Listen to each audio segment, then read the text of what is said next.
nous avons saigné l'Afrique pendant 4 siècles et demi. Ensuite, nous avons pillé ses matières premières. Après, on dit, les Africains ne sont bons à rien. Au nom de la religion, on a détruit leur culture. Et maintenant, comme il faut faire les choses avec plus d'élégance, on leur pique leur cerveau grâce aux bourses. Puis on constate que la malheureuse Afrique n'est pas dans un état brillant, qu'elle ne génère pas d'élite. Après s'être enrichie à ses dépens, on lui donne des leçons. On oublie seulement une chose, c'est qu'une grande partie de l'argent qui est dans notre propre porte-monnaie vient précisément de l'exploitation de l'Afrique depuis des siècles. Pas uniquement, mais beaucoup vient de l'exploitation de l'Afrique. Alors, il faut avoir un petit peu de bon sens. Je ne dis pas de générosité, de bon sens, de justice, pour rendre aux Africains, je dirais, ce qu'on leur a pris.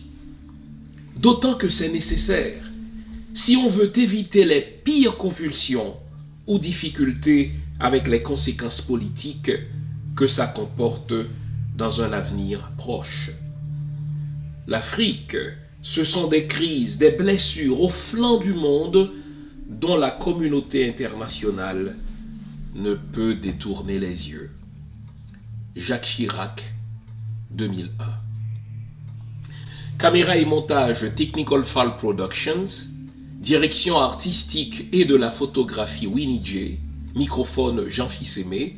Bonjour le monde, bonjour mesdames, bonjour messieurs, bienvenue à cette autre édition de l'émission Lumière sur le monde. Vous l'aurez compris, aujourd'hui nous allons mettre le cap, nous allons projeter de plein feu sur nos problèmes en tant que peuple d'Afrique, sur nos problèmes en tant que peuple noir. La tâche m'a été facilitée parce que Jacques Chirac, tandis qu'il était encore aux affaires en France, l'ancien président français, a pointé du doigt les raisons pour lesquelles l'Afrique se retrouve là où elle est. Jacques Chirac l'a dit, c'est parce que nous, les Occidentaux, il s'est inclus, nous les Français, nous avons pillé l'Afrique pendant 4 siècles et demi. Et aujourd'hui, nous, les Occidentaux, nous nous permettons de faire des leçons aux Africains. Nous allons réfléchir sur les raisons de notre appauvrissement. Le prétexte, il m'a été servi par cette énième conférence ou cet énième sommet France-Afrique qui s'est déroulé la semaine dernière, le 8 octobre dernier, à Montpellier en France.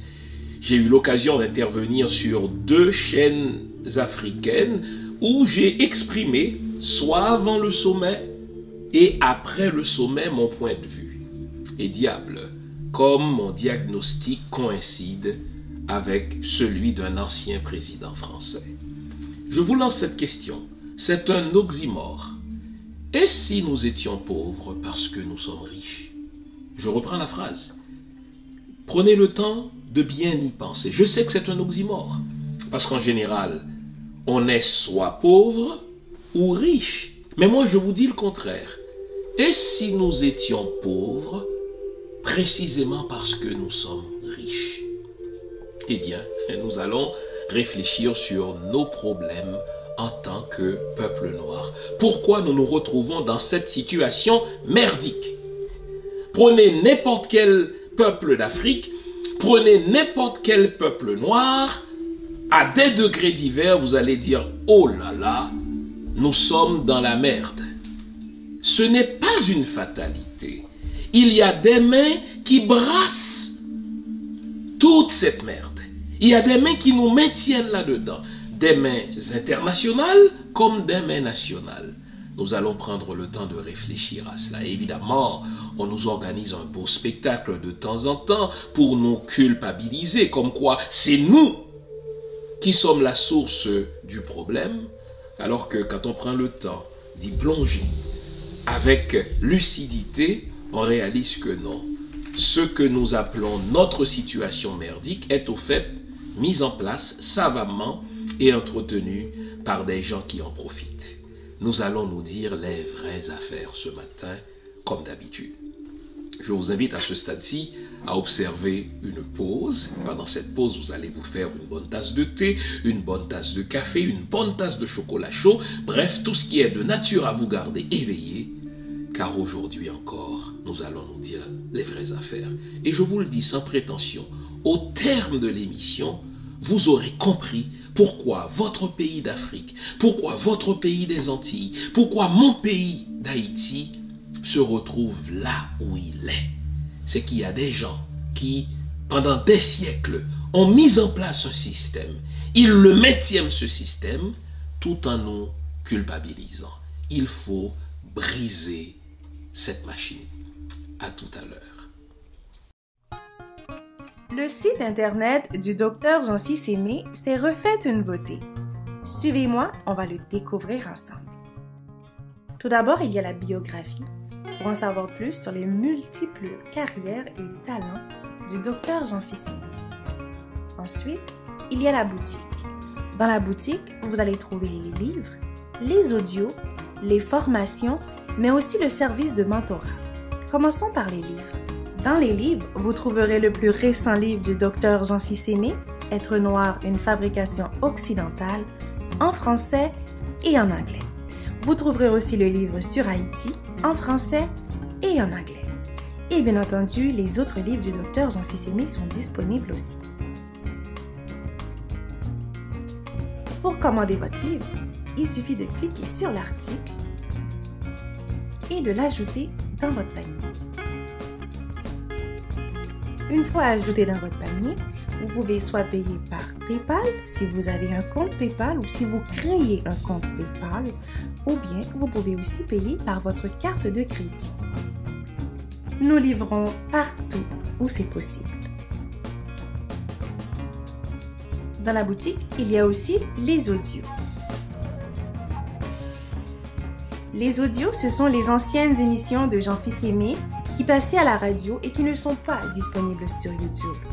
Les audios sont classés par catégorie, religion et spiritualité, sociale. Allons voir religion et spiritualité. Vous trouverez toutes sortes de sujets. L'histoire de la réforme protestante, d'où viennent les églises protestantes, d'où vient l'idée du paradis, qui est Satan, à quoi sert-il, etc., etc.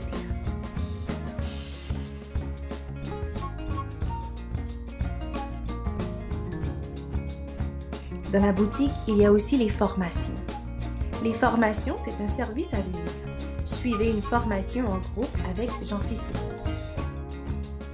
On trouve aussi le service de mentorat, service à venir. Développez vos aptitudes avec Jean-Fils Aimé comme mentor. Pour ne rien manquer du service de mentorat et des formations, inscrivez-vous à notre infolettre. Je vous le disais dans l'introduction, le 8 octobre dernier, le président français Emmanuel Macron y est allé d'un énième sommet France-Afrique ou Afrique-France. Dans ce sommet, il s'est gardé d'inviter les politiciens, il s'est gardé d'inviter les décideurs d'Afrique. Il s'est offert un beau spectacle avec ce qu'il appelle la société civile africaine. C'est déjà pompeux parce que quand on dit le continent africain, on parle d'une cinquantaine de pays là. Et lui, il a eu la prétention d'inviter des représentants de la société civile. D'abord, ce sommet a été préparé à sa demande par des intellectuels africains se retrouvant sur le territoire français. Et au terme, n'est-ce pas, de cette préparation, eh bien, Emmanuel Macron a convoqué, regardez bien le verbe, pour moi c'est une convocation, de jeunes intellectuels, de jeunes entrepreneurs, les uns plus brillants que les autres, n'est-ce pas, hommes et femmes à Montpellier, pour aider Emmanuel Macron à remettre en question, dit-il, les fondamentaux du rapport entre la France et ce qu'on appelait autrefois la France-Afrique, ça veut dire des pays africains anciennement colonisés par la France. Et lui, ce qu'il dit, c'était d'avoir de nouveaux éléments, de manière à avoir un nouveau paradigme dans les rapports entre la France et l'Afrique. Une semaine avant le sommet, j'ai été invité sur une chaîne africaine et j'ai dit littéralement ceci: je suis toujours pour le dialogue, mais quand je dialogue avec mon oppresseur, je dois avoir l'initiative du contenu. La France est une nation qui opprime les pays africains. C'est grâce à cette oppression-là que la France continue de s'enrichir. Et donc, oui, je suis pour le dialogue, mais dans ce dialogue avec mon oppresseur, je dois avoir l'initiative du contenu, je dois avoir l'initiative de l'ordre du jour. C'est moi qui dois dire à l'oppresseur, voici ce dont j'aimerais qu'on se parle. Et l'une des choses dont on doit se parler, c'est comment la France doit réparer, comment la France doit restituer à l'Afrique tout ce qu'elle lui a volé. Et malheureusement, j'avais dit que le mot réparation ne figurerait pas dans le menu, ne figurerait pas à l'ordre du jour, mais qu'en plus, au terme de ce sommet, ce sera un beau spectacle, un beau boucan, comme on dit, n'est-ce pas, chez nos amis africains francophones, qui permettrait à Emmanuel Macron de redorer son image à l'intérieur à environ 6 mois des élections. Eh bien, quelques jours après ce sommet, j'ai été invité une fois de plus sur cette même chaîne africaine et j'étais triste d'avoir raison. Vous savez, on n'a pas toujours la joie d'avoir raison, on n'est pas toujours heureux d'avoir raison. J'avais dit que ce serait un beau show qui permettrait à Emmanuel Macron de redorer son image parce que la France est en train de perdre du terrain en Afrique aux mains de la Chine et de la Russie. Mais j'avais surtout dit que au terme de ce sommet, rien ne se passerait parce que Emmanuel Macron s'est gardé d'inviter les vrais décideurs du continent africain. Il s'est contenté d'inviter des intellectuels, des entrepreneurs d'Afrique présents, n'est-ce pas, surtout en terre étrangère, pour se faire un beau show. Mais ça nous permet aujourd'hui de comprendre pourquoi nos pays africains sont là où ils sont, mais ça nous permet surtout, et c'est ce que je voudrais que vous reteniez, de réaliser que sans vous, sans nous, les Africains, sans nous, les peuples noirs, c'est pas compliqué, le monde occidental n'est rien. Sans les Africains, la France n'est rien. Parce que la France doit disposer d'un réservoir de matières premières. C'est ce que l'Afrique représente pour la France. Mais je vais plus loin. Sans nous, les Noirs, sans nos pays d'Afrique et des Antilles, c'est pas compliqué, le monde occidental n'est rien. Car le monde occidental, lui aussi, a besoin de nos pays comme réservoir de matières premières, de nos pays comme réservoir de cerveau, pour continuer à s'enrichir. Le problème, c'est que nous ne sommes pas nombreux, nous les Africains, nous ne sommes pas nombreux, nous les Antillais, nous ne sommes pas nombreux, nous les peuples noirs, à réaliser que c'est plutôt l'occidental qui a besoin de nous. L'occidental a plus besoin de nous que nous n'avons besoin de lui. Et dans sa perversion, l'occidental, n'est-ce pas, arrive à subvertir, n'est-ce pas, les choses, à renverser l'ordre des choses. Il réussit à faire croire à la plupart d'entre nous, les Noirs, que c'est nous qui avons besoin de lui, l'occidental, que c'est nous qui dépendons de lui, alors qu'en réalité, c'est lui qui dépend de nous. Et de temps en temps, vous avez un chef de l'Occident, quelqu'un qui était aux affaires, qui, réalisant que ces vieux jours s'en viennent, parce que vous savez, la conscience, on ne peut pas toujours la taire, hein. La conscience, on ne peut pas toujours la tuer. Eh bien, de temps en temps, il y a un ancien chef d'État, n'est-ce pas, ou bien un chef d'État occidental qui, sentant venir, n'est-ce pas, ces vieux jours, sentant venir sa mort, par acquis de conscience, il va d'une déclaration fracassante. Et justement, c'est ce que Jacques Chirac nous a offert en 2001 lors d'un autre sommet France-Afrique, alors que l'Église,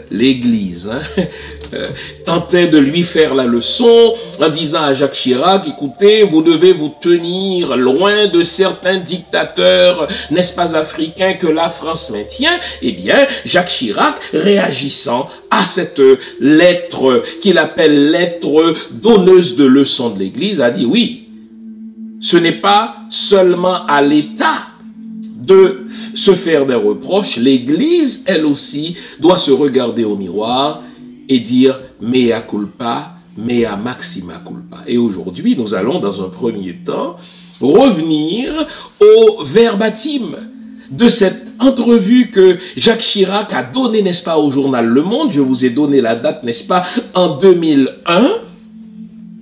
Et dans cette entrevue, Jacques Chirac a parlé d'or.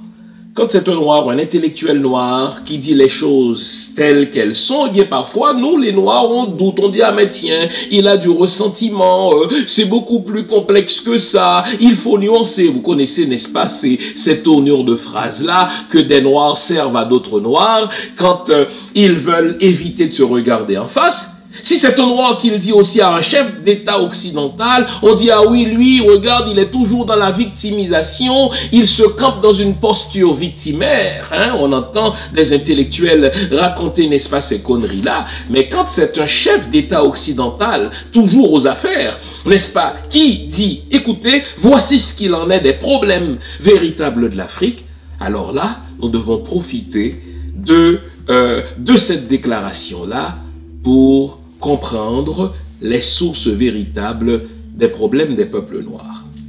Alors nous allons procéder aujourd'hui, dans un premier temps, à l'exégèse de cette déclaration de Jacques Chirac, je l'ai dit en 2001.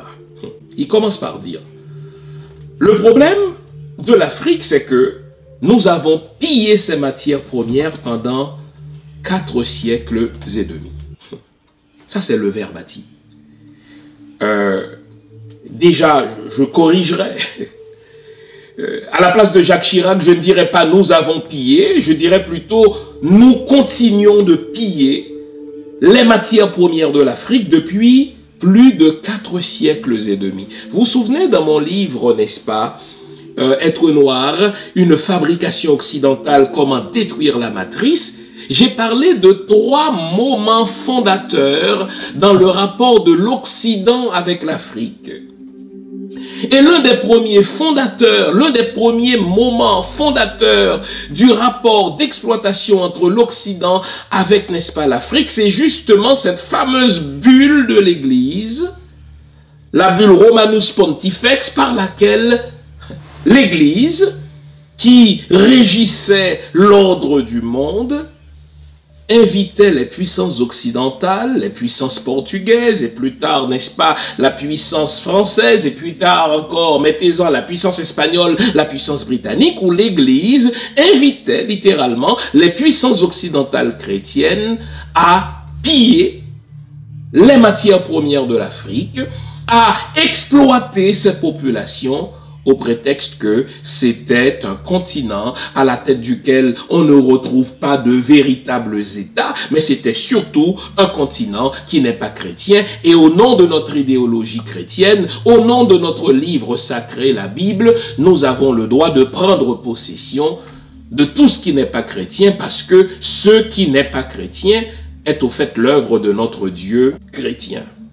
Et donc Jacques Chirac a dit, nous, les Occidentaux, la France, n'est-ce pas, la première, nous avons pillé et nous continuons de piller l'Afrique et ses matières premières. Dites-moi, le diamant de l'Afrique, à qui profite-t-il? L'iridium de l'Afrique, à qui profite-t-il? Le pétrole de l'Afrique, à qui profite-t-il? L'or de l'Afrique, à qui profite-t-il? Et là, je pourrais, n'est-ce pas, allonger la liste à l'envi, tout ce qui fait l'enrichissement de l'Occident, tout ce qui permet à l'Occident d'asseoir, n'est-ce pas, sa soi-disant supériorité sur les autres. D'où cela vient-il? Cela vient de l'Afrique. C'est pas compliqué, les amis. Aux yeux d'un occidental, L'occidental peut bien s'appeler français, l'occidental peut bien s'appeler anglais, l'occidental peut bien s'appeler espagnol, l'occidental peut bien s'appeler américain, mettez-en, mettez-en. Et quand je dis l'occidental, je dois avoir aujourd'hui l'intégrité intellectuelle de dire aussi, pas seulement l'occidental, aujourd'hui c'est la Chine, aujourd'hui c'est la Russie, n'est-ce pas? Pour ces pays-là, l'Afrique, ou bien nos pays noirs, sont de grands réservoirs de matières premières dans lesquels réservoirs ils doivent puiser pour s'enrichir. Et ça, c'est Jacques Chirac qui le dit, les amis. On ira regarder dans la deuxième partie de l'émission des accords secrets, entre 12 à 14 accords secrets que la France a imposés aux pays africains depuis les années 60, les amis. Et on verra la teneur, on verra le contenu de ces accords secrets. Au terme de ces accords secrets, eh bien, la France a un pacte de préférence sur toutes les ressources de l'Afrique. Ce n'est que lorsque la France n'a plus besoin d'une ressource que le pays africain peut proposer cette ressource à un autre pays. La France doit imposer sa monnaie à ces pays africains. La France doit imposer, si vous voulez, aux pays africains le devoir, n'est-ce pas, de placer leur argent en France. Entre autres, et on verra, n'est-ce pas, le contenu de ces autres accords secrets. Alors, quand Jacques Chirac dit « Nous avons pillé et nous continuons de piller l'Afrique pour ses matières premières », il parle d'or. Et il dit après que nous nous sommes permis, après que nous nous sommes arrogés le droit de piller, de continuer de piller l'Afrique et les autres pays noirs, nous leur donnons des leçons en disant qu'ils ne sont bons à rien. Si vous écoutez des gens comme Marine Le Pen parler, si vous écoutez des gens comme Éric Zemmour parler, d'autres, n'est-ce pas, extrémistes de la droite occidentale, pas seulement de la droite, n'est-ce pas, de la gauche aussi parfois, pas seulement des politiciens, mais des directeurs d'opinion, des gens qui parlent fort, n'est-ce pas, dans les médias, ils nous laissent l'impression que si nous avons des pays de merde, ils nous laissent l'impression que si nos situations, n'est-ce pas, sont à ce point décourageantes dans nos pays de noirs, c'est notre faute.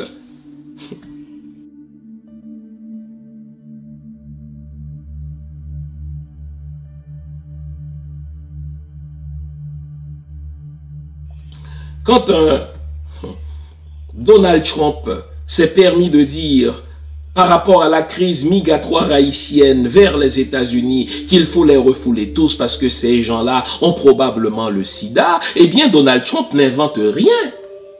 Lui, il le dit tout haut, mais la plupart, n'est-ce pas, des politiciens américains pensent de la même manière. La preuve, c'est que pendant les années 80, tandis qu'on se cassait la tête avec, n'est-ce pas, cette problématique, cette pandémie du sida, eh bien, on appelait le sida 4H parce qu'on disait, écoutez, l'un des H, c'est les Haïtiens. Donc lui, il remet à l'ordre du jour quelque chose qui est tapis dans le cœur, n'est-ce pas, des Occidentaux, à savoir, on ne peut pas accueillir ces gens-là, ils représentent plus un problème qu'une solution. Mais pourquoi les Africains, pourquoi les Noirs se sentent-ils obligés de migrer ailleurs? Pourquoi se sentent-ils obligés de laisser leur pays? C'est parce que vous n'arrêtez pas de piller leurs ressources et de faire en sorte que les matières premières de leur pays vous servent à vous plutôt qu'à eux. Jacques Chirac poursuit. Il dit, nous avons détruit la culture des peuples noirs, nous avons détruit la culture des peuples africains au nom de la religion et après nous leur disons ils ne sont bons à rien. Là c'est une flèche qu'il avait lancée à l'église. C'est une flèche qu'il avait lancée à l'église. Et quand vous entendez certains intellectuels, n'est-ce pas, occidentaux parler, c'est comme si l'Afrique, c'est un peuple sans culture, c'est un peuple sans civilisation, et au nom du fardeau de l'homme blanc, le fameux white man's burden, au nom du fardeau de l'homme blanc, nous devons tendre la main, nous devons secourir ces gens qui sont sans culture. le pire, c'est que nous, les intellectuels noirs, nous, les intellectuels africains, beaucoup d'entre nous, je dis bien beaucoup d'entre nous, n'est-ce pas, on finit par intérioriser ce préjugé défavorable par rapport à notre culture fondatrice de l'Afrique, par rapport à notre culture première dans laquelle tous les autres peuples ont puisé, les amis. Les Occidentaux ont puisé dans la culture africaine, dans la culture égyptienne, pour construire leur propre culture. Ils ont tué, c'est Jacques Chirac qui parle, notre culture, notre spiritualité, parce que cela leur échappait. Ils avaient besoin de légitimer leur ensauvagement en tuant notre culture. Et maintenant, ils nous disent, écoutez, nous devons vous apporter le bon Dieu. Nous devons vous apporter la vraie religion, en sorte que un noir ait évolué aux yeux de l'occidental quand il est chrétien. Le christianisme, c'est cette idéologie au nom de laquelle les occidentaux sont entrés chez nous pour nous piller. Et là, Jacques Chirac ajoute, les amis, vous vous souvenez, j'ai pas arrêté de vous dire que dans les 5 outils de la néocolonisation, ça veut dire les 5 piliers dont l'occidental se sert pour nous maintenir, n'est-ce pas, sous ses bottes de l'occidental, il y a l'émigration. Eh bien, Jacques Chirac ajoute, les amis, ah oui, bien sûr, ça c'est un texte qu'il vous faut lire. Jacques Chirac ajoute, aujourd'hui, nous faisons les choses avec plus d'élégance, nous leur piquons leur cerveau en leur accordant des bourses. Il y a 2 ou 3 semaines, je vous disais que il sera difficile pour nous, dans l'état actuel des choses, de faire notre développement, parce que ce sont des humains qui font du développement, parce que ce sont des cerveaux qui pensent le développement, parce que ce sont des cerveaux qui doivent tirer la collectivité vers le haut. Je vous disais que dans l'état actuel des choses, il nous sera difficile de faire notre développement. Pour quelle raison? Parce que l'occidental, dans sa méchanceté, met en place des mécanismes chez nous qui font en sorte que ceux qui pourraient faire le développement de leur continent sont bien obligés de quitter parce qu'il y a de l'instabilité politique, parce qu'il y a de l'appauvrissement de plus en plus sauvage, mais aussi parce que l'occidental, au nom de la coopération, choisit les meilleurs d'entre nous pour leur accorder des bourses. Et nous, plutôt que d'en être tristes, les amis, l'occidental nous porte à l'applaudir pour sa générosité parce qu'il pique nos plus beaux cerveaux en leur accordant des bourses. Je ne suis pas en train de dire qu'il ne reste plus de gens brillants dans nos pays africains, nullement. Je ne suis pas en train de dire qu'il ne reste plus de gens brillants dans nos pays antillais, dans nos pays africains. Si vous suivez mon atelier du mercredi, qui se fait en créole haïtien, vous verrez que au cours des dernières semaines, j'ai reçu, n'est-ce pas, à mon micro, j'ai reçu à mon atelier de brillants jeunes, des jeunes les plus brillants les uns que les autres, qui, malgré leur brillance, ont fait le choix héroïque de rester en Haïti pour aider au développement d'Haïti. Mais ça, les amis, ce n'est pas ce que l'occidental souhaite. Ça, les amis, ce n'est pas ce que la France souhaite. Ça, les amis, ce n'est pas ce que, n'est-ce pas, l'Angleterre souhaite. Ce n'est pas ce que le Portugal, l'Espagne, n'est-ce pas, ou les États-Unis souhaitent pour les Haïtiens. Ce que ces pays-là souhaiteraient, c'est que nos pays soient vidés de leur cerveau et qu'il ne reste alors que les incapables. Et pour que ces incapables lois demeurent, n'est-ce pas, si vous voulez, une force vive, une main-d'œuvre vile, taillable et corvéable à souhait. Jacques Chirac dit, écoutez, aujourd'hui, nous continuons de piller, aujourd'hui, nous continuons d'exploiter, mais nous le faisons avec plus d'élégance, en accordant aux plus brillants d'entre les Noirs, en accordant aux plus brillants des Africains, des bourses. Donc nous leur piquons leur cerveau, et après, ajoute Jacques Chirac, nous nous plaignons du fait que l'Afrique ne se trouve pas dans un état brillant parce qu'elle ne génère pas des élites. Voyez comment? Encore une fois, ça m'attriste d'avoir raison. Dans mon livre, j'ai dit, le but, n'est-ce pas, de la colonisation, de la néocolonisation, c'est de maintenir les pays noirs dans la sujétion par rapport aux pays occidentaux, tout en leur donnant l'impression qu'ils sont libres, tout en leur donnant l'impression qu'ils sont en train de progresser. Mais le progrès n'est qu'illusoire, parce que l'occidental pique les meilleurs cerveaux en leur accordant des bourses et s'arrange pour que ces cerveaux restent en terre étrangère. Donc, il n'y aura jamais de développement.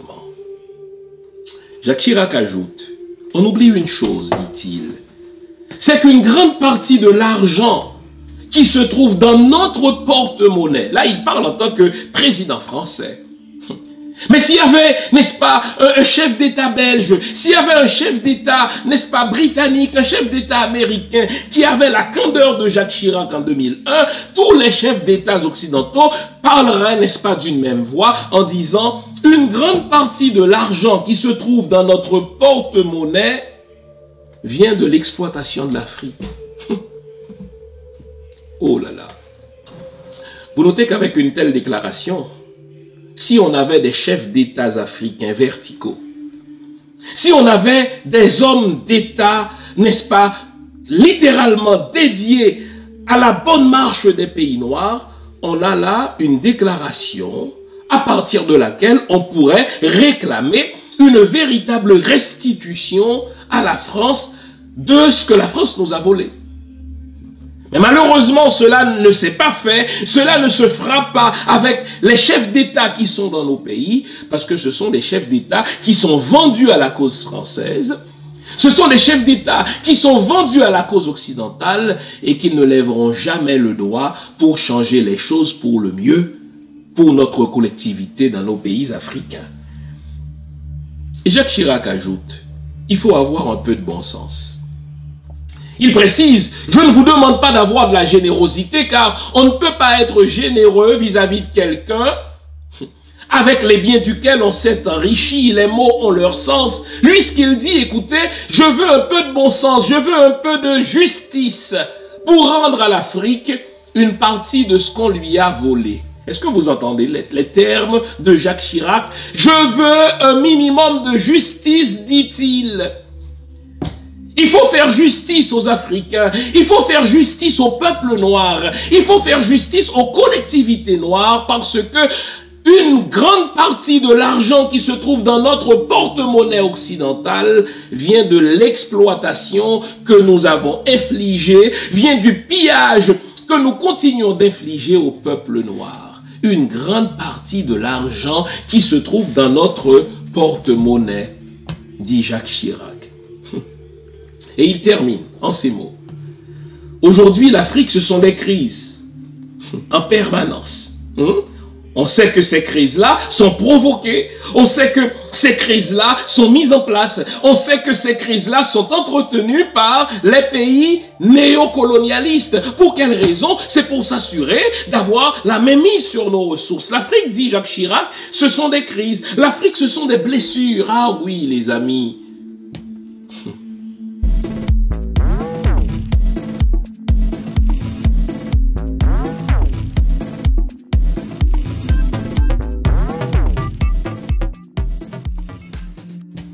On se souvient de ses mains coupées, on se souvient de ses jambes coupées au moment de la colonisation, n'est-ce pas, de l'Afrique par les Belges, entre autres.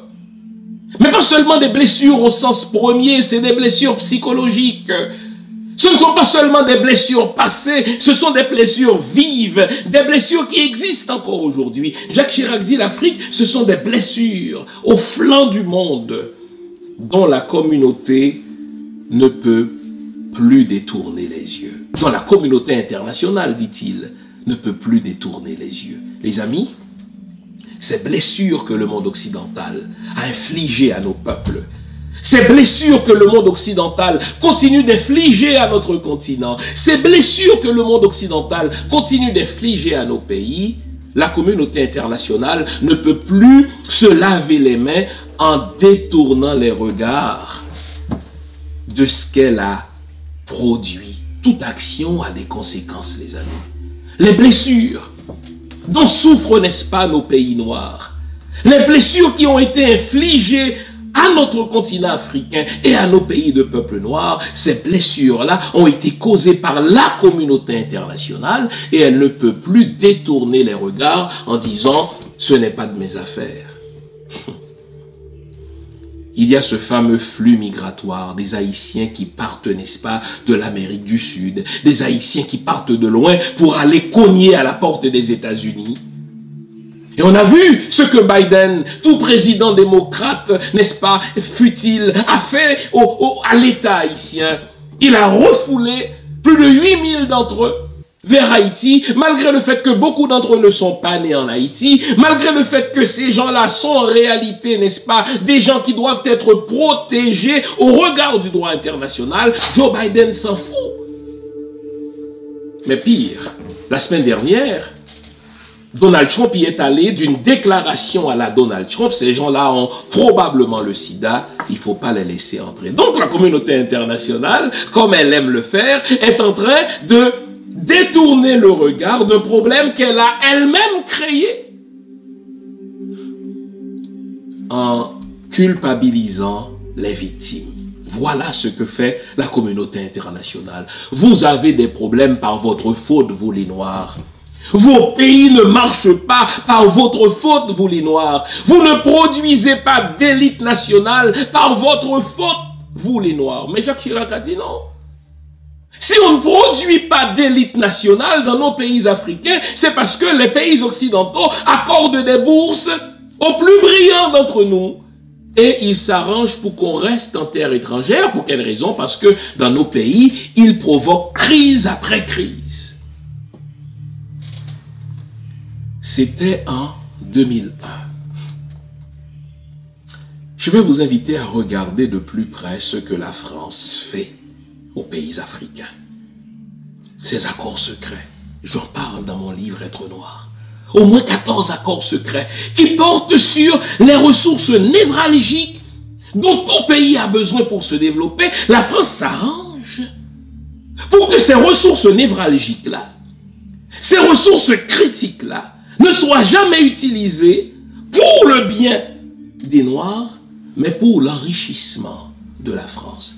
Et nous découvrirons au terme de cette analyse que n'étaient ces accords secrets, la France serait rien, les amis.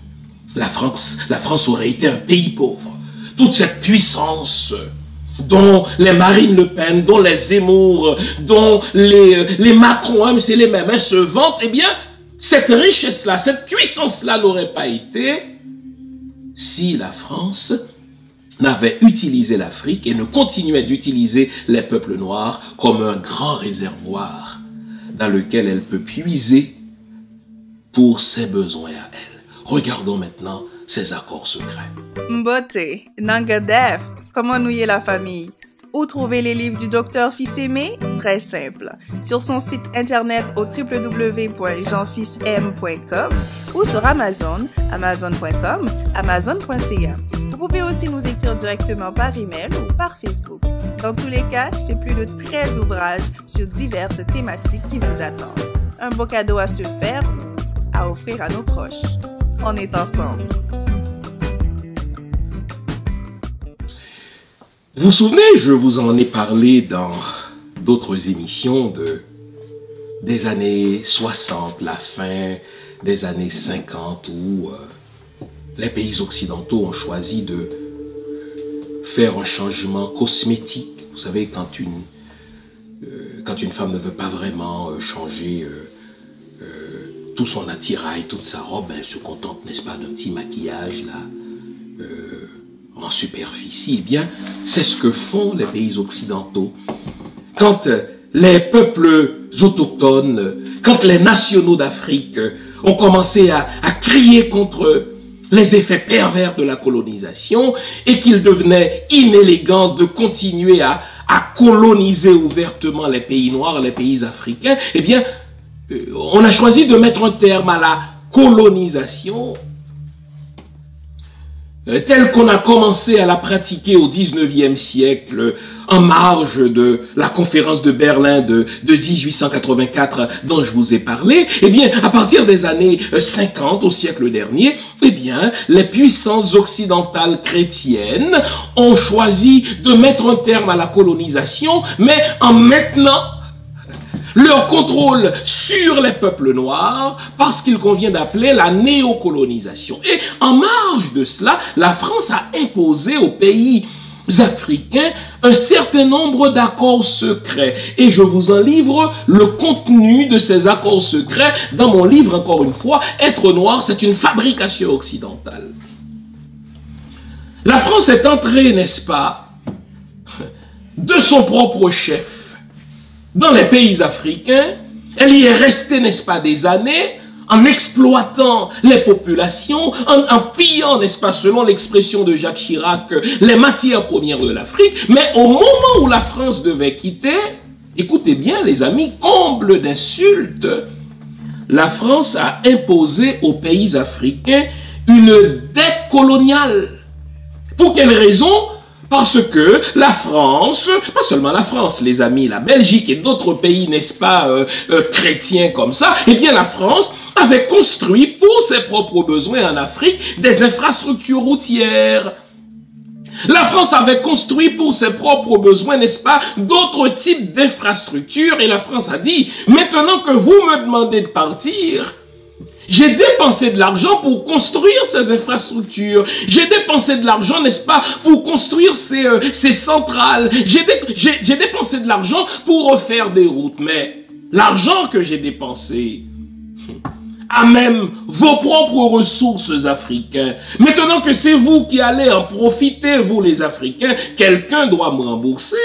Et la France a donc imposé une dette coloniale aux pays africains pour le remboursement, les amis, des bénéfices de la colonisation. Vous entendez même le phrasé de la chose? Vous entendez même le libellé de la chose? C'est une insulte à notre intelligence en tant que peuple noir. On va vous imposer une dette coloniale pour que vous puissiez nous rembourser les bénéfices de la colonisation. Oh là là! Donc, par la colonisation, la France nous a fourni des bénéfices. C'est ce que la France est en train de dire. Cette tactique-là, elle l'avait déjà essayé en Haïti, les amis. Voyez, tout ce qui se passe en Afrique, Haïti en a été, Haïti en est encore le laboratoire. Je vous ai dit, c'est pour ça que vous devez prêter attention à tout ce qui se fait en Haïti. Haïti, c'est le laboratoire de ce que les Occidentaux cherchent à faire dans d'autres pays africains, et ils rôdent leur tactique d'abord en Haïti. Si ça marche bien, ils le reproduisent, n'est-ce pas? Ils les reproduisent, cette tactique-là, dans d'autres pays noirs. Cette affaire de dette que les pays noirs doivent rembourser pour le bénéfice de la colonisation, c'est d'abord Haïti qui en a fait les frais, les amis. Imaginez en gros de 1503 jusqu'en 1804, nous, les peuples noirs d'Haïti, avons été soumis à l'esclavage espagnol, soumis à l'esclavage français. Et lorsque nos ancêtres, regardez derrière moi, nos ancêtres comme Toussaint Louverture, nos ancêtres comme Jean-Jacques Dessalines, nos ancêtres comme Capois-Lamort, nos ancêtres comme Sanit Belair, Tante Toya, mettez-en, car c'était des hommes et des femmes. On dit non à cette exploitation. La France fut bien obligée de se rendre à l'évidence que jamais on ne retournerait dans l'esclavage formel. Mais vous savez ce que la France nous a fait, à nous les Haïtiens? La France a dit, écoutez, vous avez privé les propriétaires d'esclaves d'un bien qui leur appartient. Quel est ce bien? Vous-même. L'esclavagiste ne peut plus vous réclamer, n'est-ce pas, ce qu'il a acheté. Qu'est-ce qu'il avait acheté? L'esclavagiste, vous, votre personne. L'esclavagiste ne peut plus se servir de votre force de travail parce que, en vous achetant comme esclave, vous étiez censé travailler pour lui jusqu'à votre mort. Et là, pour compenser, les amis, la perte des esclavagistes, La France, écoutez bien les amis, va imposer au peuple haïtien une rançon, car il s'agit d'une rançon, il ne s'agit pas de dette, il s'agit d'une rançon, comme lorsque des kidnappeurs kidnappent quelqu'un et réclament une rançon à sa famille. La France nous a imposé une rançon, les amis, de 150 millions de francs, qui va être légèrement réduite, cette rançon-là. Et vous savez quoi? Nous avons mis un siècle à rembourser cette dette. Donc pendant un siècle où nous devions payer à la France cette rançon de l'indépendance, on n'a pas pu faire de développement, on n'a pas pu, n'est-ce pas, créer nous-mêmes nos infrastructures. Et aujourd'hui, un économiste français, un grand économiste français, Thomas Piketty, dont je parle dans mon livre, évalue la dette que la France a imposée aux Haïtiens, évalue la rançon que la France a imposée aux Haïtiens à plus de 27 milliards de dollars américains. Alors que la France ne vienne plus se plaindre de la pauvreté haïtienne, que la France ne vienne plus se plaindre du fait que c'est un pays, n'est-ce pas, dont la population est appauvrie. Quand on parle de pauvreté haïtienne, il faut regarder d'abord du côté des Français et ensuite du côté des Américains. Alors, ce qu'ils ont essayé chez nous, ils l'ont fait chez vous, les Africains. Ils ont imposé une dette coloniale aux pays africains pour le remboursement des bénéfices de la colonisation. Et vous savez, l'un des architectes de cela, c'est justement Charles de Gaulle, les amis. Donc vous voyez, à chacun son héros. À chaque nation, ses héros. Pour un Français, quand vous parlez de Charles de Gaulle, c'est un héros. N'est-ce pas lui qui a contribué, n'est-ce pas, à libérer la France depuis Londres de l'emprise des nazis? Mais tandis que pour les Français, Charles de Gaulle est un héros, mais pour nous, les Noirs, c'est un salaud. Et ça finit par le même son. C'est souvent le cas. Le héros des uns, c'est le salaud des autres, et le salaud des uns, c'est le héros des autres. L'affaire, les amis, c'est que, tandis que la France nous a imposé cette rançon pour le remboursement des privations du travail de l'esclave, la France, tout comme l'Empire britannique, remboursait généreusement les esclavagistes. La France et l'Empire britannique donnaient beaucoup d'argent aux esclavagistes au prétexte que, en perdant les esclaves, ils ont perdu, pauvres, leur investissement. Et qui doit rembourser à ces esclavagistes, à même l'argent des anciens esclaves? L'État français. Donc, dans les années 60, tandis qu'on parlait de libéralisation de l'indépendance des peuples de l'Afrique, en réalité, la France a enchaîné par des chaînes invisibles, par des chaînes économiques, les pays africains. Premier contrat secret que De Gaulle a imposé aux chefs d'État africains: vous avez une dette coloniale et vous devez nous rembourser. Deuxième accord secret de la France avec les pays africains: la confiscation automatique des réserves financières nationales. Vous savez, tous ces pays-là qui ont été colonisés par la France a réalisé que ce sont des pays qui sont riches. Ce sont des pays aux potentiels économiques énormes. Ce sont des pays au potentiel financier, n'est-ce pas, grandiose. La France dit non, même si on ne pratique plus la colonisation, on ne va pas vous laisser contrôler vous-même vos réserves financières. Eh bien, au terme d'un deuxième accord secret, la France impose aux pays africains la confiscation des réserves financières nationales. Vous me direz, ah oui, mais pourquoi ils acceptent cela? Quand vous dites ils, distinguons. La population africaine n'y est pour rien, parce que la population africaine, n'est-ce pas, était tenue au grand secret de ces choses-là. Les politiciens africains ont accepté cela parce que ce sont des politiciens qui sont placés là par la France. Et quand un politicien africain refusait ces genres d'accords secrets, devinez la suite, il était littéralement assassiné. Dans mon livre, je parle de plus d'une vingtaine chefs d'État africains qui ont été assassinés et qui continuent d'être assassinés par la France dès lors que ces chefs d'État-là disent « Nous n'avons pas besoin de ce franc CFA. Nous n'avons pas besoin, nous ne sommes pas liés par ces accords secrets au terme desquels la France se permet de confisquer automatiquement nos réserves financières. C'est pas compliqué. Il est soit renversé, s'il est chanceux. S'il tient tête, eh bien son pays, n'est-ce pas, fait face à des bouleversements, des sursauts, n'est-ce pas, en permanence. Et les moins chanceux, ils sont plus qu'une vingtaine, la France ou d'autres pays, n'est-ce pas, les États-Unis, la Belgique ou d'autres pays, n'est-ce pas, les assassinent tout simplement. Troisième accord secret, écoutez ça les amis. La France a un droit automatique de premier refus sur toute ressource brute ou naturelle découverte dans le pays. Oh là là. Imaginez les amis, j'aurais une ressource dans mon sous-sol, dans mon pays, et mon voisin me dit, vous êtes tenu de m'en faire l'offre en premier, ce pacte de préférence, et c'est après que moi, la France, j'aurais refusé votre offre que vous avez le droit d'offrir votre ressource à un autre pays. Un autre accord secret, les amis. Donc, si tout à coup on découvre, je ne sais pas moi, des mines de diamants, si tout à coup on découvre, n'est-ce pas, de l'iradium, en tout cas, tout ce qui est matière première dont les industries françaises, n'est-ce pas, auraient besoin, ces pays africains sont tenus d'offrir ces ressources-là à la France d'abord. C'est après que la France a dit non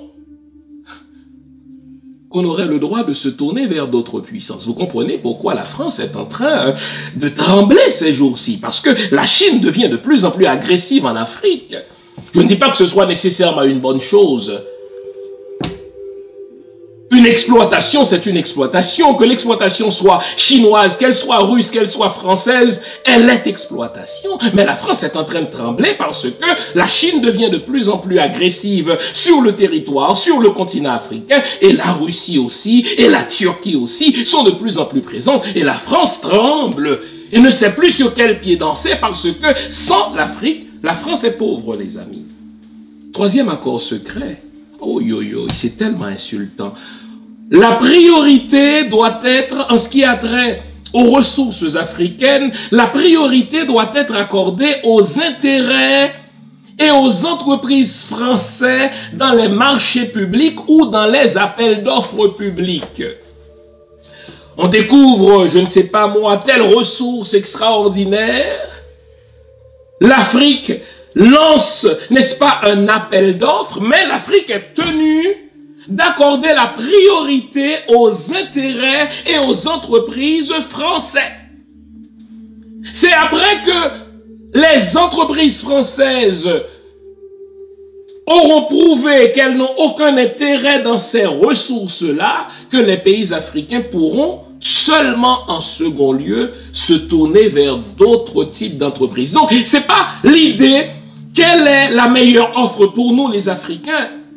Quel est le meilleur pays pour nous les Africains? Quelle est la meilleure option pour nous? Mais qu'est-ce qui va mieux servir l'intérêt des entreprises françaises? Et si les entreprises françaises sont mieux servies dans leur intérêt, peu importe que nous les Africains, nous avons une autre option, c'est pas grave. Et si vous osez vous objecter à cela, c'est pas compliqué.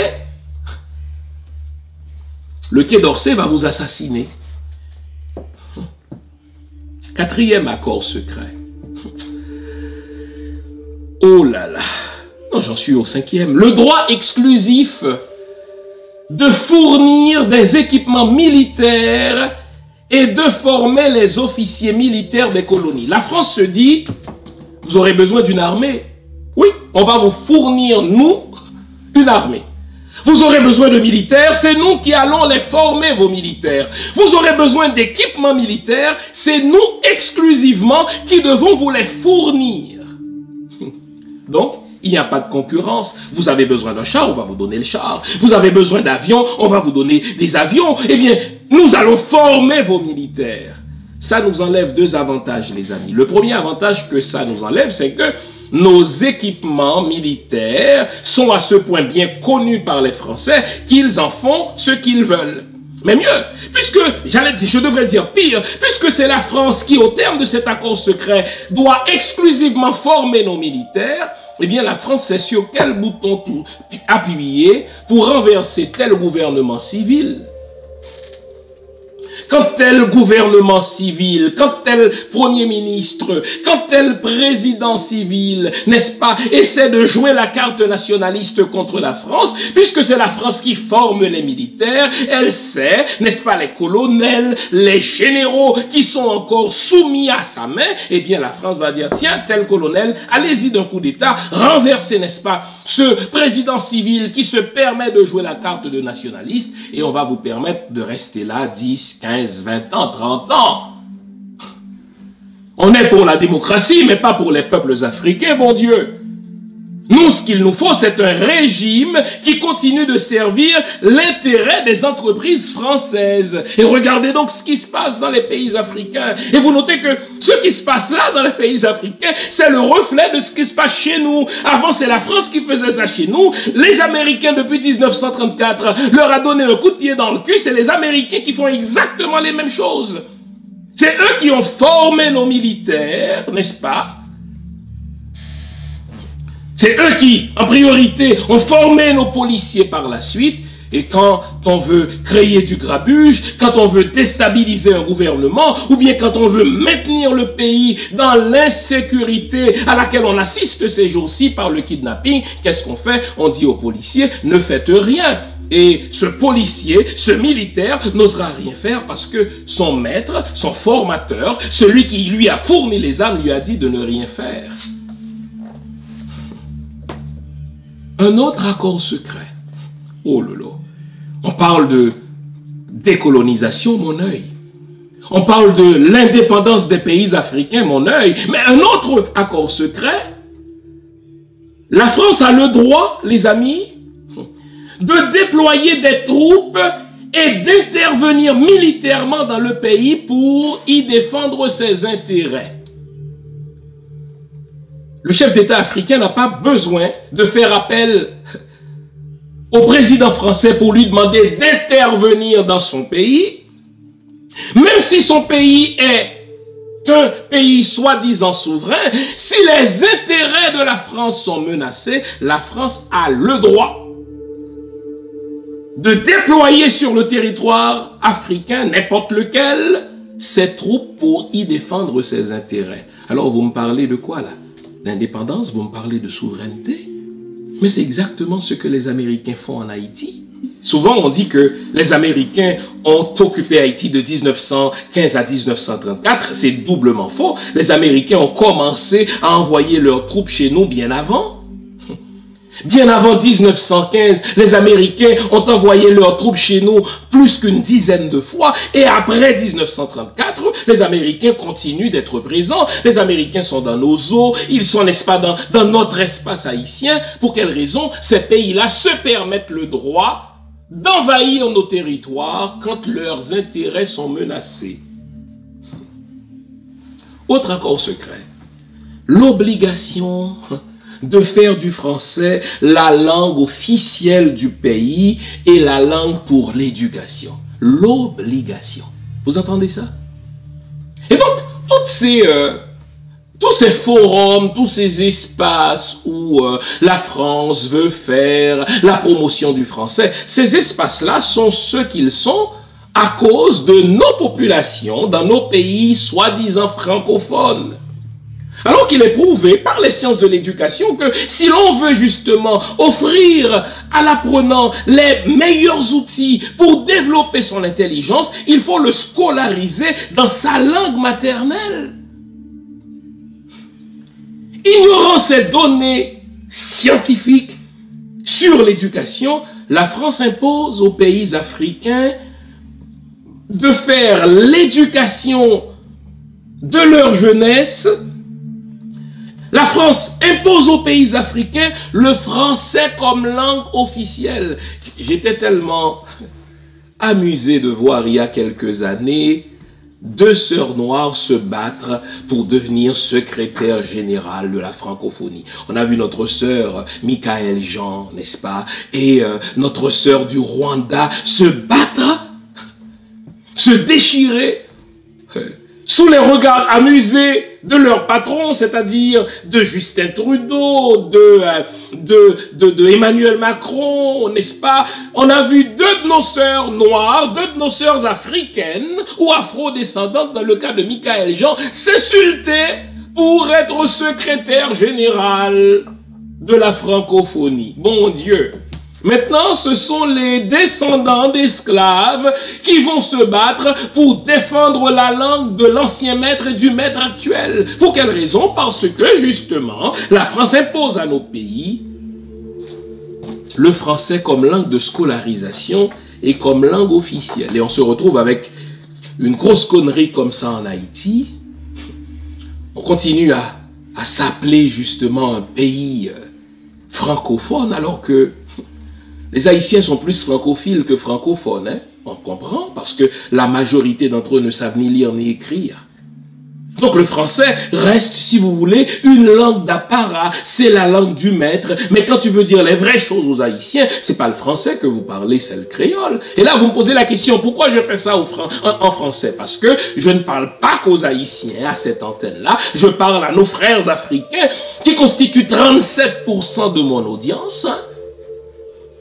Et puisque, par les effets pervers de la colonisation et de l'esclavage, le français demeure ma langue passerelle avec mes frères d'Afrique, mais je suis bien obligé de parler français, autrement c'est seulement mes frères haïtiens qui comprennent. Et je veux que mon message soit compris par un plus grand nombre de personnes.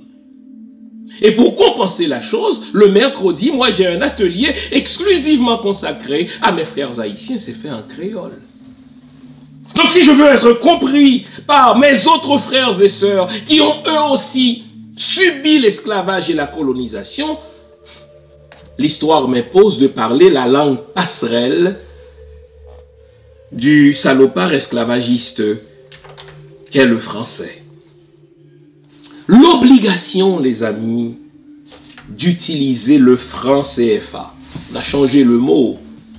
Le franc CFA, les amis, vous savez comment, ce que le CFA représentait, franc des colonies françaises d'Afrique. Ça veut dire, ces colonies françaises d'Afrique sont devenues libres à compter des années 60, mais De Gaulle leur a quand même imposé une monnaie. Quelle est cette monnaie? Le franc CFA. Que signifie CFA? Franc des colonies françaises d'Afrique. Donc, vous êtes encore des colonisés et vous n'avez pas le droit, les amis. Des gens sont morts pour ça. Des économistes africains ont été littéralement assassinés quand ils ont proposé et ont prouvé que on gagnerait mieux à avoir notre propre monnaie. Et laissez-moi vous le dire, Kadhafi a été assassiné par la France pour ça aussi. Kadhafi voulait des États-Unis d'Afrique, il voulait nous donner notre propre monnaie à nous. Il voulait aussi doter de l'Afrique, n'est-ce pas, de satellites, en fait, d'une infrastructure satellitaire pour faire baisser, si vous voulez, les prix des communications sans fil, parce que c'est les compagnies françaises qui s'enrichissent à même ces affaires-là, les cellulaires, etc. Kadhafi était sur le point de faire baisser les prix en offrant des structures satellitaires aux autres pays africains. On l'a assassiné pour cela, en le faisant passer comme dictateur. Dictateur, mon œil. Si l'on compare le niveau de vie des Libyens sous le long règne de Kadhafi, au niveau de vie, n'est-ce pas, des Libyens, après que la France, les États-Unis, bref, tous les pays occidentaux ont assassiné froidement Kadhafi en détruisant les infrastructures du pays, la comparaison est vite faite, n'est-ce pas? Les Libyens se portaient mieux sous Kadhafi que sous un règne post-Kadhafi, depuis que la France et les États-Unis de Barack Obama ils sont entrés pour détruire ce que Kadhafi avait construit. Les pays africains ont l'obligation d'utiliser le franc CFA. Et vous savez à qui le franc CFA profite? À la France, les amis. Tous les économistes africains ou qui ont réfléchi sous d'autres cieux sur cette affaire de CFA disent que l'Afrique gagnerait à avoir sa propre monnaie, mais oh là là, osez donc changer cette monnaie, vous serez soit assassiné, ou la France va étouffer votre économie. L'obligation, les amis, d'envoyer en France un bilan annuel et un rapport d'état de vos réserves. Vous avez votre pays, soi-disant indépendant, vous avez soi-disant un pays souverain, mais vous avez l'obligation de faire un rapport à la France de l'état réel de vos réserves. L'obligation de renoncer à toute alliance militaire avec d'autres pays, sauf sur autorisation de la France.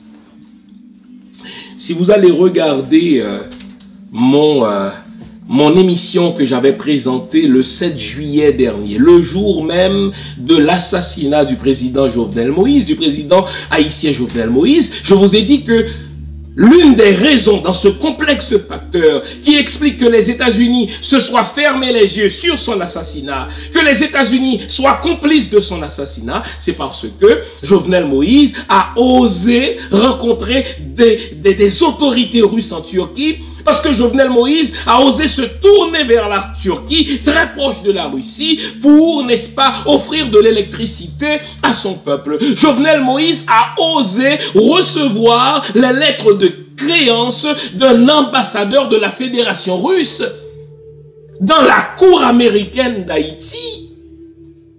Et j'ai un frère africain qui, lorsqu'il avait vu cela, au début du mois de juin, m'avait dit, Jean, il vient de signer son arrêt de mort. Et moins d'un mois plus tard, il a été assassiné. C'est la même doctrine, les amis.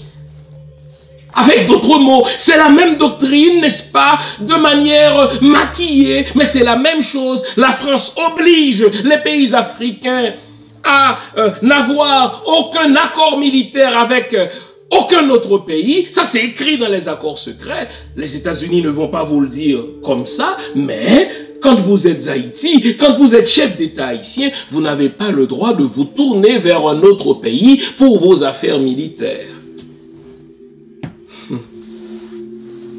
L'obligation pour les pays français de s'allier avec la France en cas de guerre. Donc, vous ne pouvez pas être neutre. Si la France est en guerre, comme au bon vieux temps de la Seconde Guerre mondiale, où la France est allée puiser ses soldats en Afrique, les utilisant, n'est-ce pas, comme boucliers humains, comme chair à canon, c'est comme ça qu'on les appelait, et bien aujourd'hui encore. Si la France est en guerre, ces pays-là sont automatiquement en guerre parce qu'ils appartiennent à la France. Alors, vous dites que nos problèmes à nous viennent de nous. Non, nos problèmes à nous ne viennent pas de nous. Nos problèmes à nous sont créés dans des industries occidentales. Ils sont maintenus par l'Occident parce que, aux yeux de l'occidental, les amis, nous sommes un grand réservoir de main-d'œuvre et de matières premières. Cela ne changera que lorsque nous, peuple noir, nous prendrons conscience de cela et que nous accepterons de botter le cul aux Français, aux Américains, peu importe le pays néocolonialiste qui garde la mainmise sur nos ressources. Mais vous me direz, mais pourquoi on ne se révolte pas? C'est la dernière partie de l'émission.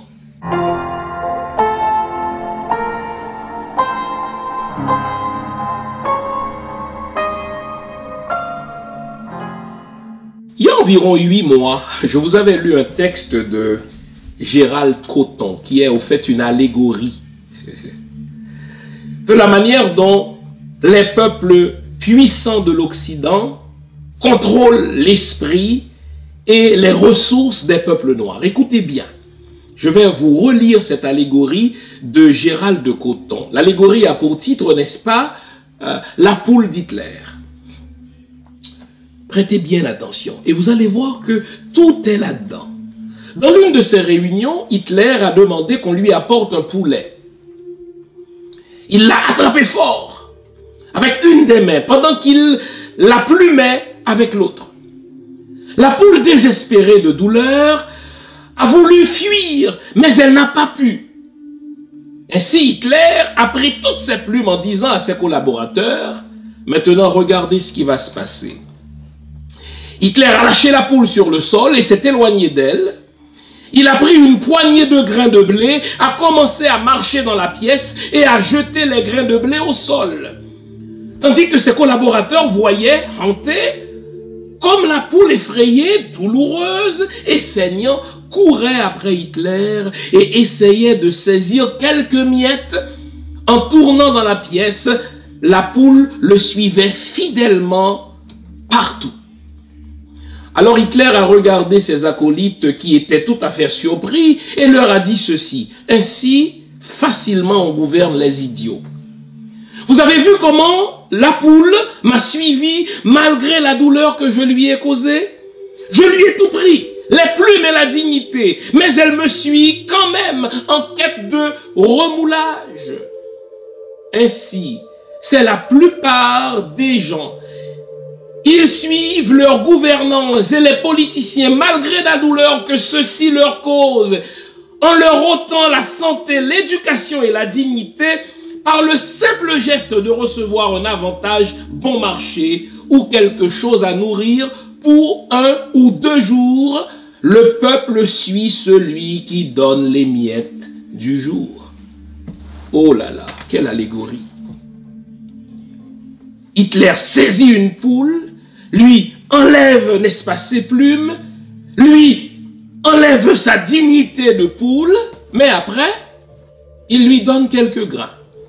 Et la poule, plutôt que se dire, mais c'est mon malfaiteur qui m'offre des grains, et le grain en fait me revient à moi, eh bien la poule continue de suivre son malfaiteur, car désormais, elle n'a qu'un intérêt, le grain du jour. Les amis, c'est ce qui nous arrive dans nos pays africains, c'est ce qui nous arrive dans nos pays noirs. Je vous ai dit que la semaine dernière, j'étais sur une chaîne africaine, commentant justement cette arrogance de Macron qui dit aux Africains, comment puis-je vous aider? Et là, j'ai un ami économiste qui était sur le panel avec moi, qui rappelle que même si le CFA n'est pas profitable aux Africains, écoutez bien, cette fameuse monnaie imposée par la France depuis les années 60, mon ami économiste, n'est-ce pas, a dit, vous savez, Jean, ce sont les chefs d'État africains eux-mêmes qui refusent de renoncer au franc CFA car ils ont peur. Ils ont peur d'être assassinés. Ils ont peur que la France n'étouffe leur économie. Donc, pour éviter d'être assassinés par la France, pour éviter de perdre le pouvoir, ils acceptent ces quelques grains qui leur appartiennent au fait, mais que la France continue de jeter par terre, car ce qui les intéresse, c'est d'avoir le grain du jour. Les amis, c'est ce qui nous arrive. Jovenel Moïse avait accepté de tourner le dos à une collaboration sud-sud avec le Venezuela parce que les États-Unis lui ont dit « Vous devez prendre position contre le Venezuela si vous voulez rester au pouvoir. » Et Jovenel, voulant rester au pouvoir, a désavoué son bienfaiteur le Venezuela au profit des Américains. Et qu'est-ce qui se passe? Quand il fallait l'assassiner, les États-Unis ont collaboré à son assassinat. Vous savez, j'ai toujours dit ceci, les amis. Si un jour, je devais faire de la politique en Haïti, et rien ne m'interdit de l'envisager, je vous regarde dans les yeux, je vous le dis. Si un jour, je devais faire de la politique en Haïti, dans les 100 premiers jours de mon administration, je poserai 2 gestes d'éclat. Le premier, je réinitierai le procès contre la France pour la restitution de la rançon de l'indépendance qui vaut aujourd'hui 27 milliards d'euros dans les 100 premiers jours. Et je suspendrai dans les 100 premiers jours de mon administration, si jamais je devais faire de la politique en Haïti, mes relations diplomatiques avec les États-Unis. Ah, mais je sais que beaucoup d'entre vous ont peur, exactement la peur de la poule d'Hitler. Il y en a qui disent, ah oui, mais vous savez, Jean-Fils Aimé est fou, si on suspend nos relations avec les États-Unis, comment va-t-on avoir nos visas? Les fameux grains que Hitler a jetés par terre pour les poules. Jean-Fils Aimé est fou, si on initie une poursuite contre la France pour le remboursement de la rançon de l'indépendance de 27 milliards d'euros, la France va le renverser et va l'assassiner. La même peur de la poule.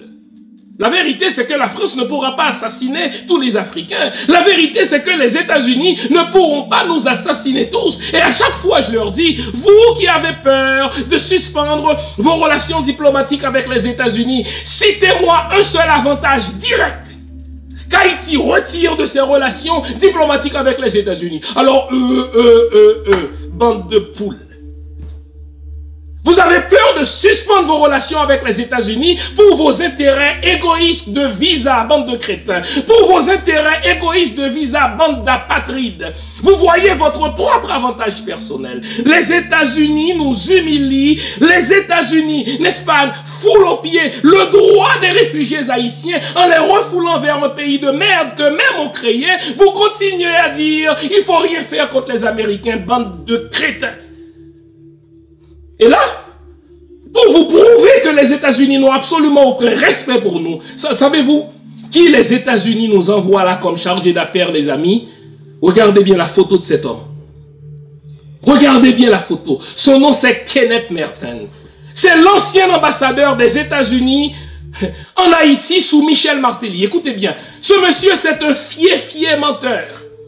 Tout le monde savait que Michel Martelly avait la citoyenneté américaine. Donc, il n'était pas éligible au poste de président. Ce fier menteur dont vous voyez la photo, Kenneth Merton, qu'est-ce qu'il a dit? Il a organisé une conférence de presse parce que Kenneth Merton était nommé ambassadeur en Haïti par Hillary Clinton. Hillary Clinton qui allait bénéficier par le biais de son frère de plusieurs contrats, n'est-ce pas, généreux de la même administration de Michel Martelly. Kenneth Merton a organisé une conférence de presse pour dire que Michel Martelly n'était pas citoyen américain. Tout le monde savait qu'il était citoyen américain. Et là, dans la crise entre les États-Unis, la crise migratoire entre Haïti et les États-Unis, puisque nous voulons avoir notre propre sortie de crise, savez-vous qui Joe Biden nous envoie comme chargé d'affaires? Ce même salaud, regardez son visage. Ce même menteur Kenneth Merton comme chargé d'affaires. Il va nous entrer dans la gorge et dans le cul un accord qui va favoriser le retour au pouvoir des PHTK, ceux-là même qui nous mettent dans cette merde. Alors moi, si jamais je parvenais au pouvoir en Haïti, j'ai le droit, les amis, j'aime dire à mes amis, la politique si nécessaire, mais pas nécessairement la politique. Rien ne m'interdit d'envisager de faire la politique dans mon pays. Si jamais un jour j'étais aux affaires, il y a 2 décisions que je prendrais dans les 100 premiers jours de mon administration. Réinitier ce procès pour lequel la France a renversé le président Aristide, le procès de restitution de la rançon de la dette, et suspendre les relations avec les États-Unis d'Amérique pour que je puisse mener mon pays comme le peuple m'en a donné le mandat. Et moi, vous savez quoi? Je mesure la verticalité d'un chef d'État noir à sa capacité de dire non à la France, de dire non aux États-Unis. Je n'ai pas beaucoup de respect pour la plupart de mes frères africains qui sont parvenus au pouvoir parce que ce sont des lèche-culs de la France. Ils s'enrichissent, mais ils mettent sur pied l'agenda de la France. Je n'ai pas beaucoup de respect. Alors là, je n'ai pas de respect du tout pour les gens de la classe politique haïtienne. Qu'ils soient au pouvoir ou bien qu'ils soient dans l'administration, ce sont les mêmes salauds, ce sont tous des lèche-culs des Américains. Car quand ils détournent des fonds, leur argent se trouve où? Aux États-Unis. Quand ils veulent se sauver, où est-ce qu'ils envoient leurs femmes et leurs enfants? Aux États-Unis. Alors, qu'est-ce qui nous empêche, les amis, d'avoir notre indépendance réelle? La peur, ce que j'appelle moi le syndrome de la peur de la poule d'Hitler.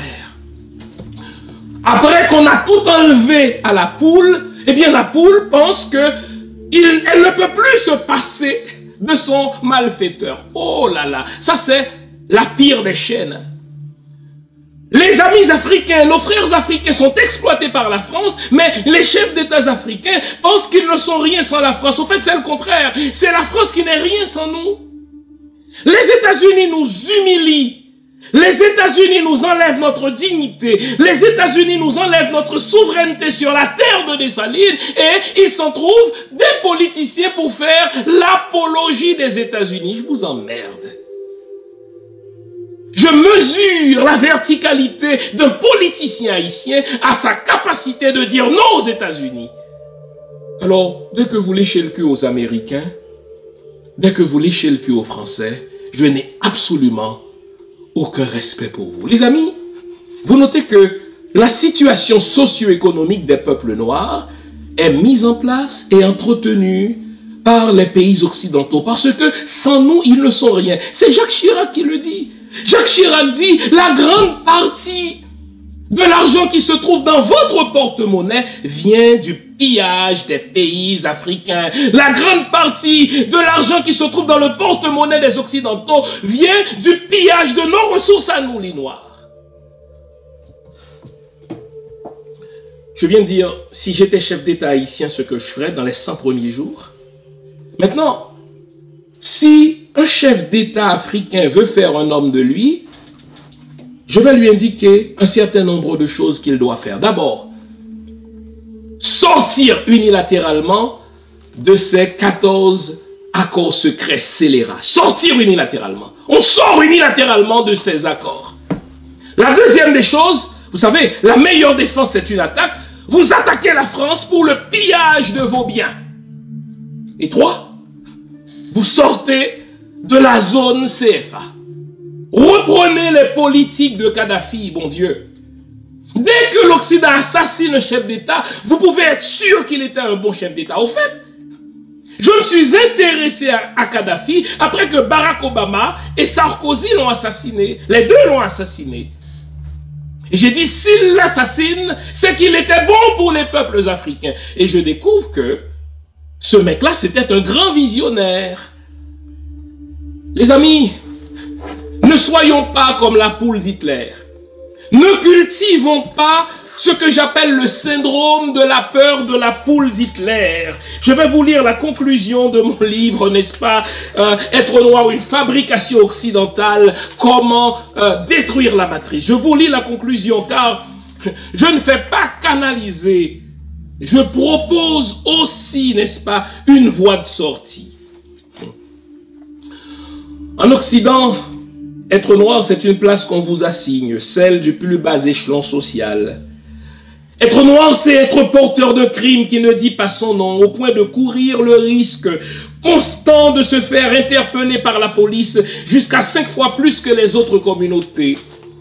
Être noir, c'est accuser un taux de chômage jusqu'à 2 fois plus élevé que les autres communautés. Être noir, c'est gagner un salaire plus faible que les autres, à compétence et à expérience égale pourtant. Être noir, c'est faire l'objet de blagues désobligeantes tendant au maintien des préjugés raciaux. Être noir, c'est supporter, c'est porter le poids de l'enrichissement de l'Occident et se contenter des miettes. Être noir, c'est être le spectateur passif de son propre destin et laisser les autres décider à notre place. Voilà la matrice occidentale de la fabrication du noir. Or, une fois que l'on comprend les mécanismes de la fabrication occidentale du noir, nous avons 2 choix. Soit accepter cet état de fait, telle une fatalité, et perpétuer notre situation, ou casser la matrice, prendre notre destin en main, changer notre sort et prendre la place que nous méritons. Il n'en tient qu'à nous. Nous sommes le premier peuple de la terre. Nos richesses ont jusque-là profité aux autres et pas à nous. Conscientisons-nous, indignons-nous, révoltons-nous, vive la révolution. Brisons la matrice qui nous a fabriqués. Révolutionnons le système qui fait de nous les damnés de la terre. Nous le devons à nos ancêtres, à nous-mêmes et à nos enfants. Jean Fils-Aimé, mai 2021. Être noir, une fabrication occidentale, comment détruire la matrice. Les amis, je le dis sans vantardise aucune. En écrivant ce livre-là, j'ai voulu écrire un manuel pour chaque noir dans le monde. J'ai voulu écrire un vadémécum pour chaque famille des peuples noirs. Si vous voulez comprendre les problématiques des peuples noirs, que ce soit des peuples de l'Afrique ou bien des peuples, n'est-ce pas, noirs antillais, lisez ce livre.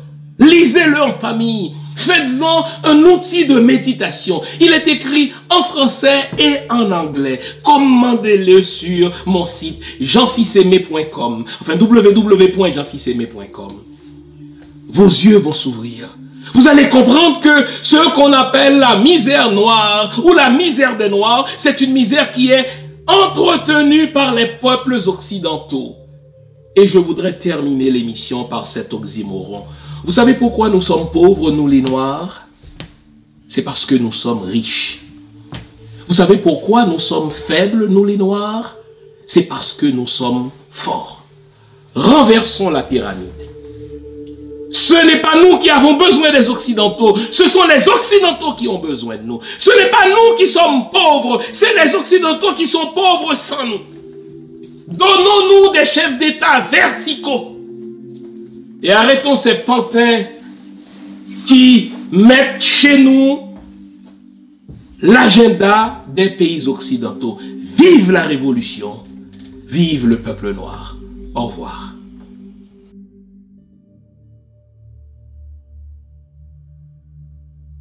Je voudrais vous inviter à vous abonner à cette page et à recruter d'autres gens qui vont s'abonner. Pour quelle raison? Parce que c'est une chaîne qui est consacrée à la dézombification du peuple noir. Vous savez, en ma qualité de théologien, d'historien et d'expert en management public, je décide de mettre toute mon énergie et toute l'équipe qui travaille avec moi décide aussi de mettre toute son énergie à la dézombification du peuple noir. L'émission s'appelle Lumière sur le monde. Eh bien, cette lumière, ce n'est pas moi. Cette lumière, c'est le travail que nous faisons ensemble. Lorsque tout à coup, on réalise qu'on nous a roulé dans la farine, on réalise qu'on nous a trompés pendant, n'est-ce pas, des siècles, et que tout à coup, nous prenons conscience de nos ressources, nous prenons conscience de notre identité, et ayant pris conscience de tout cela, nous prenons la décision de partager ce que nous sommes, ce que nous comprenons avec les autres. Donc, nous avons besoin d'avoir une masse critique d'hommes et de femmes noirs réveillés qui vont changer, n'est-ce pas, leur pays respectif pour la gloire de nos ancêtres. Nos ancêtres méritent cela. Ils se sont sacrifiés pour nous et c'est à nous aujourd'hui de prendre le relais. Comment on le fait? On le fait en se dézombifiant et en dézombifiant les autres. Je vous invite donc à liker ce qui se fait sur cette chaîne, à le sharer, à le partager avec les autres, à vous abonner et si vous l'avez fait déjà, à recruter d'autres qui vont s'abonner. On est ensemble, on garde le moral car tant que va le moral, tout va.